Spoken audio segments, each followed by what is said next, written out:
Good morning friends. এটা সুন্দৰ এটা হেল্থ মেছেজ লৈ আপোনালোকৰ ওচৰলৈ মই আহিছোঁ। প্ৰথম কথাটো হৈছে কি, আমি সঘনাই দেখা পাওঁ, মেক্সিমাম মানুহৰ ক্ষেত্ৰত দেখা পাওঁ, যেতিয়া মানুহজনৰ বয়স কমে বাঢ়ি যায়, 30 বছৰ ক্ৰছ হৈ যায়, লাহে লাহে দেখা যায় যে মানুহৰ কি হয়, আঁঠুৰ তলৰ মাংসপেশী বা আঁঠুৰ ওপৰৰ মাংসপেশী কি হয়, টানি ধৰা দেখা যায়। আৰু জেনেৰেলি কি হয়, মাথুৰ তলৰ মাংসপেশী মানে কি বেছি ইনভলভমেণ্ট হোৱা দেখা যায়। আঁঠুৰ তলৰ মাংসপেশী টানি ধৰা যেন টানি ধৰে, আৰু এনেকুৱা টানি ধৰে আপুনি, সেইটো মুহূৰ্তত সাংঘাতিক ধৰণৰ বিষ হয়। কেতিয়াবা ছেকেণ্ডৰ মানৰ কাৰণে বিষ হয়, কেতিয়াবা ছেকেণ্ডৰ পৰা মিনিটলৈ হৈ যায়। আৰু বিষটো জেনেৰেলি ৰাতি হয়, আৰু যেতিয়া ৰাতি হয় তেতিয়া অত্যন্ত বিষ হয়, অসহ্য এক্সট্ৰিম পেইন হয়। আৰু এক্সট্ৰিম পেইন হ'লে কি হয়, কেতিয়াবা মানুহজনে থিয় হৈ লাহেকৈ খোজকাঢ়ি দিবলগীয়া হয়, বা নহ'লে মাচুলটো কি কৰিব লাগে, মাংসপেশীটো কি কৰিব লাগে, মালিচ কৰি দিবলগীয়া হয়।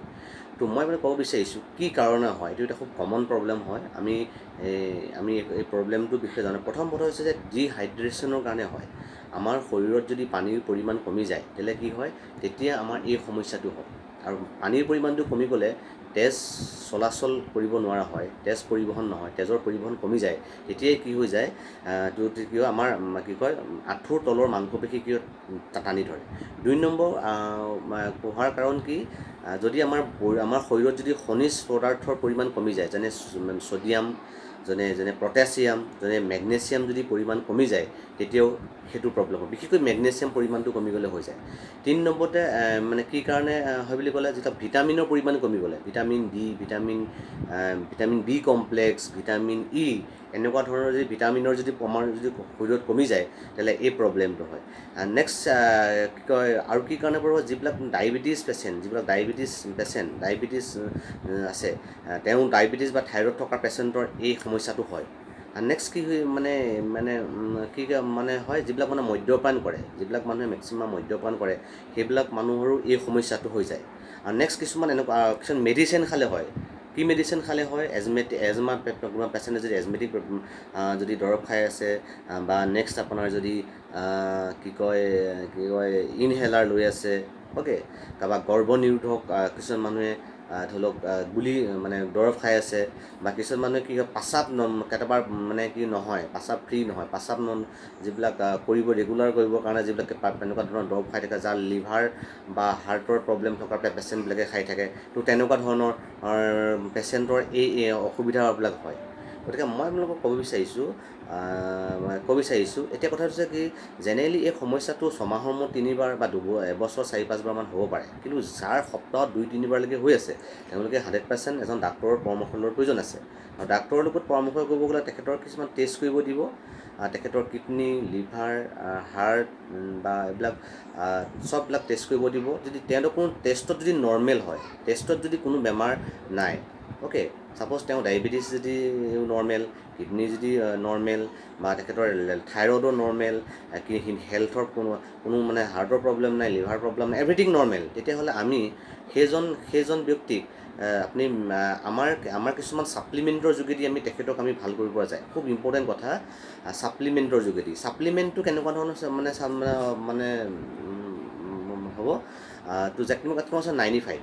আৰু মই ক'ব বিচাৰিছোঁ, যাৰ নাৰ্ভৰ প্ৰব্লেম থাকে, তো সেইবিলাক মানুহৰো কি হয়, আঁঠুৰ এই তলৰ অংশটো টানি ধৰিব পাৰে।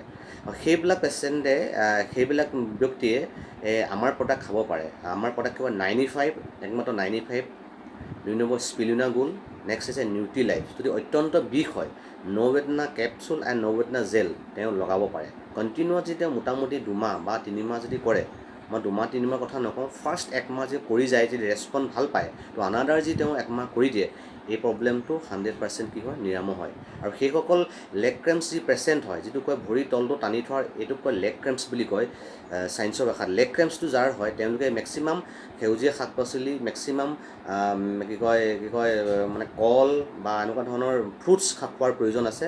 আৰু মেক্সিমাম তেওঁলোকে কি হয়, যিটো ডিহাইড্ৰেশ্যনৰ কাৰণে হয়, পানী হোৱাৰ কাৰণে মেক্সিমাম পানী খোৱাৰ প্ৰয়োজন আছে।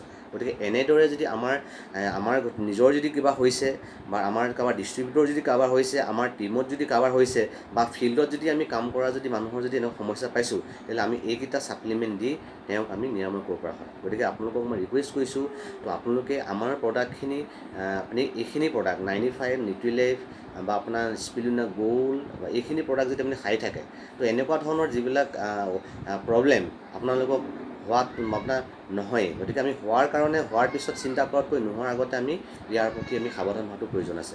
গতিকে মই আপোনালোকৰ ওচৰত 95 ল'বৰ কাৰণে ৰেডি হৈ আছোঁ। মোৰ ৰিকুৱেষ্ট আপোনালোকে প্ৰতিজন মানুহে 95 হওক।